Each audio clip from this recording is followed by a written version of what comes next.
2017 has certainly been an interesting year. But for all the dumpster fires it threw at us, it also gave us a few gems, specifically in the realm of entertainment. From movies that pulled on our heartstrings and set records, to games that brought new life to stagnant genres and franchises. They made us laugh, made us cry, kept us on the edge of our seats, and made us roar with a resounding, "Oh yeah, that exists." Sure, they weren't all amazing, but even a good few of the ones that failed managed to fail so spectacularly that they ended up being quite fun to watch. And though I'm probably a little late with this, I thought it'd be nice to look back on the year and talk about some of my favorite things of 2017. And this should go without saying, but just in case, this list is based on my opinions and experiences with all the things I've watched and played in 2017, so if you have a different opinion for any of these picks, then politely let me know in the comments below. With that out of the way, let's begin.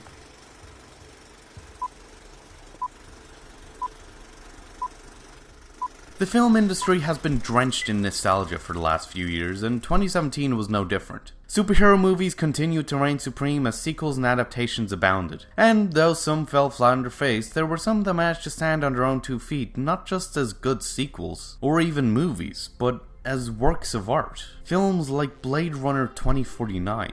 Though it was a financial flop, this noir-inspired sci-fi thriller was an experience I won't soon forget. From the cluttered cyberpunk world to the tense and foreboding atmosphere built by its bassy soundtrack and expert cinematography. It's a film that doesn't just entertain you with speculation about what our future might look like, but is one that lingers in your mind long after the credits roll. It's the kind of movie whose questions about technology and the blurred line between man and machine makes you wonder about what it means to be human, what it means to be real, and whether such distinctions even matter in the first place. Although it does have quite a demanding runtime, being nearly 3 hours long, but it's a commitment that is more than worth it.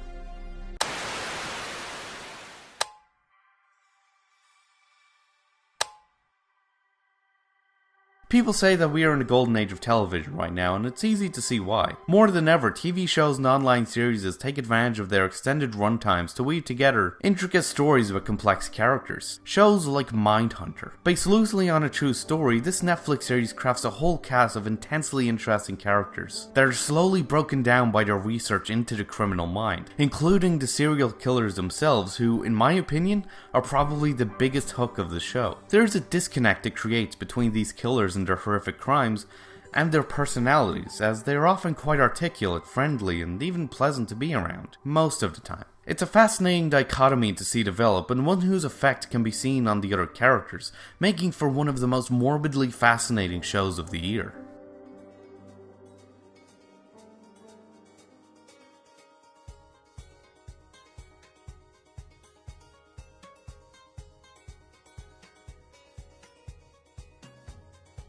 Games offer something that no other medium can. Rather than simply letting you watch someone else's story play out, they put you in their shoes and give you complete control of their actions. Sometimes they can make you feel like you're on top of the world and nothing can stop you, and other times they can make you feel terrified as you have to fight to survive. And the latter is exactly why Resident Evil 7 Biohazard is such a great experience. This game was a surprise for everyone, and one that brought the Resident Evil franchise back to its horror roots, with a smaller scope both in setting and perspective, and a darker atmosphere. It's full of all sorts of horrifying twists, turns, and monstrosities to keep you on edge. But what specifically makes it so fun for me is how it develops the player over the course of the story. Though you start off as a common everyman, as the game progresses you slowly pick up more weapons and skills, more knowledge of your surroundings and enemies, and learn to survive in this desolate hellhole. The game lets you fight back against the horror, which, in a genre that forces you to simply run and hide, most of the time, is a breath of fresh air. Though it does start to drag toward the end, the game overall is one that is so well crafted that even on repeat playthroughs, long after memorizing every little nook and cranny of the map and all its hidden secrets, I still found myself jumping at the thought of what might be waiting for me just around the corner.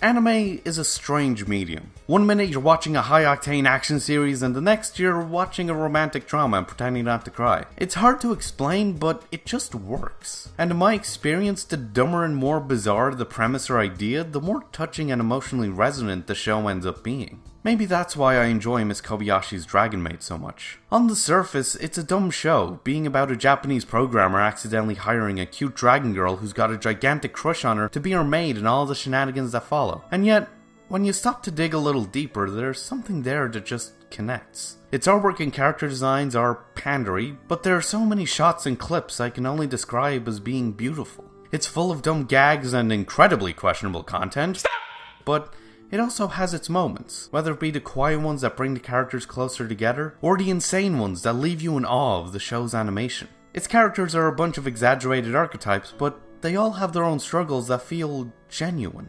At the end of the day, it's a simple series that shows both how complete strangers can form relationships that practically turn them into family, and just how important those relationships are. In a world that can seem so cruel and miserable most of the time, it's a nice message to be able to come back to.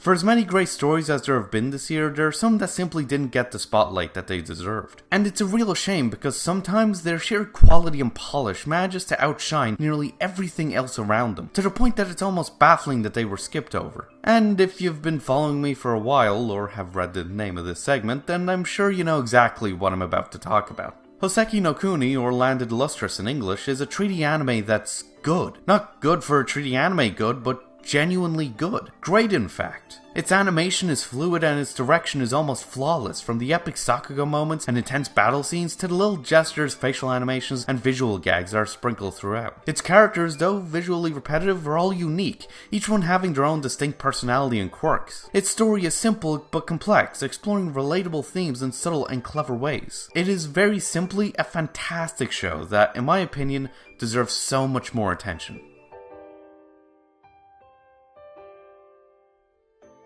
And yeah, those are my favorite things of 2017. As I mentioned before, this list is just my opinion, so if you have a different one about any of my picks or categories, let me know in the comments below. And don't worry, regular video essays will be starting back up next week. Speaking of which, if you enjoyed this and want to see more, then check out my last one, where I break down Mindhunter's opening scene and how it establishes its themes. And don't forget to like, comment, share, and of course, subscribe to come fly with me. And hopefully, I'll see you later.